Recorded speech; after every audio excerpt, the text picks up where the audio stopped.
Hey everyone, and welcome back to the Fish Market, where we teach you how to fish for gains. So in today's video, we'll be exploring how to bridge to the Solana's ecosystem, and it's a pretty straightforward beginner video. So let's get started.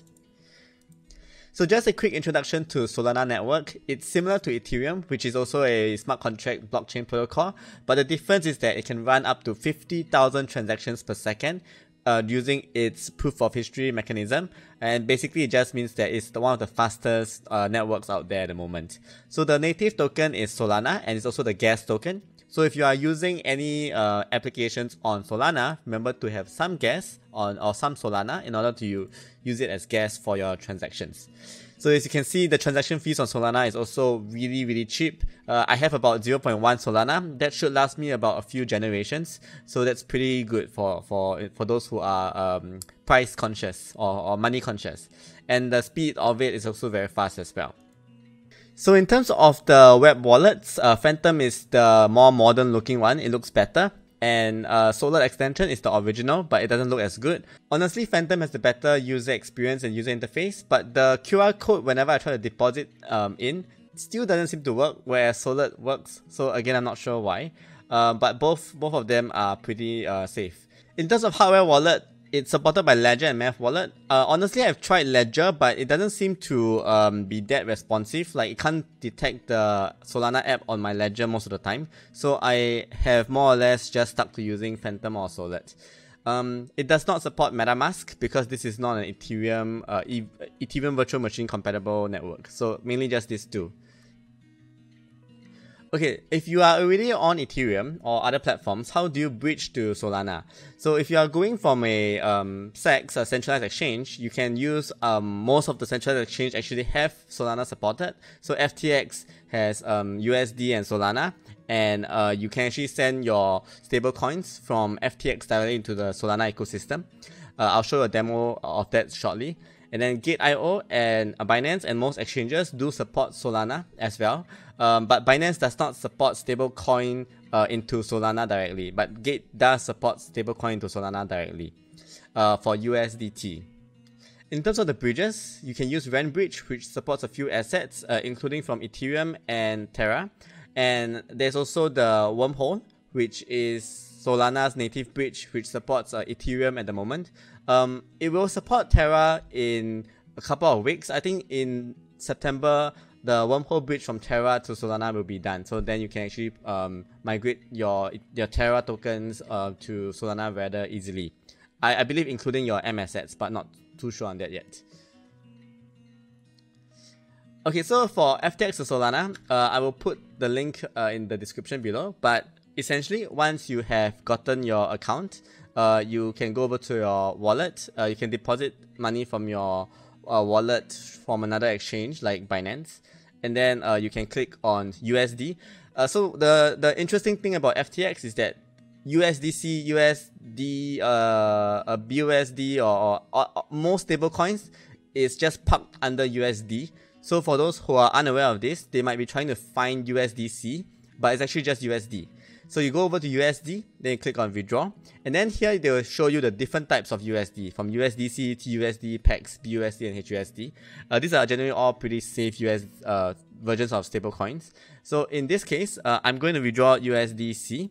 So I'm clicking this USDC, and then after that, I'll go to my Phantom wallet, and then I will go ahead and copy my address, and then I'll go to USDC, and then I'll type in max without borrow. So don't click on max because that is like the maximum including margin. I don't know why that button is over there, but max without borrow is the one that you want to click because you don't want to be using margin. So just gonna withdraw out a bit, and then my wallet address is already here. And then withdrawal method, choose the Solana SPL, but most of the time it will auto detect. And then do your 2FA.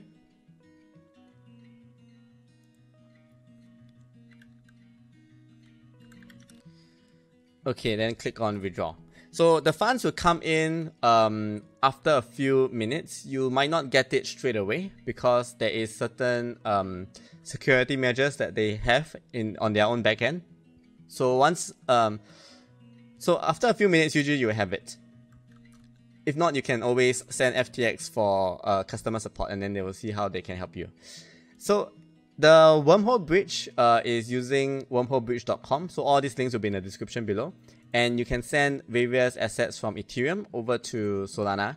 And it's quite straightforward. You just connect from your MetaMask on Ethereum side and you connect on Phantom on Solana side.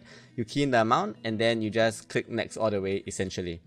The RAN bridge is also another way to send money into Solana, but it currently doesn't support Ethereum, but it does support these few assets as well. So it's a similar process. You click connect wallet to your Phantom wallet, and then after that you just click next all the way. You just follow the instructions on the screen, and it should be quite straightforward. I have tried I've tried all the methods that I mentioned, and I didn't face any issues going through all of them. Okay, so hopefully you have received your funds into your Solana wallet by now, and one of the main few apps that I'll be going through is Raydium, Saber, and Orca. So Raydium is basically the AMM swap similar to Uniswap or SushiSwap, and it's their official swap more or less. And I'm just going to do a simple swap here. If you want to use Raydium, I have a referral code down below in the description as well. You can use that to support the channel. So I'll just do a simple transaction to go from USDC to Aleph. And I'll just click on swap, and then you see my Phantom wallet appears, and I just approve the transaction. And it's been confirmed, so that is really fast, and the amount of fees that I spend is essentially almost zero basically. So that's Raydium, and then Solana, so that's Raydium. So the next one is Saber, which is basically a stablecoin swap. So here you can swap different types of similar assets. So you can see like you have your Wrap UST, which is a similar asset as any of your stablecoins. Then you also have RAN BTC, which you can swap with different types of BTC, including BTC itself. There is Parrot BTC. These are all different BTCs that should represent one BTC more or less. So that's what Saber is known for. It's like CurveFi, but on Solana essentially.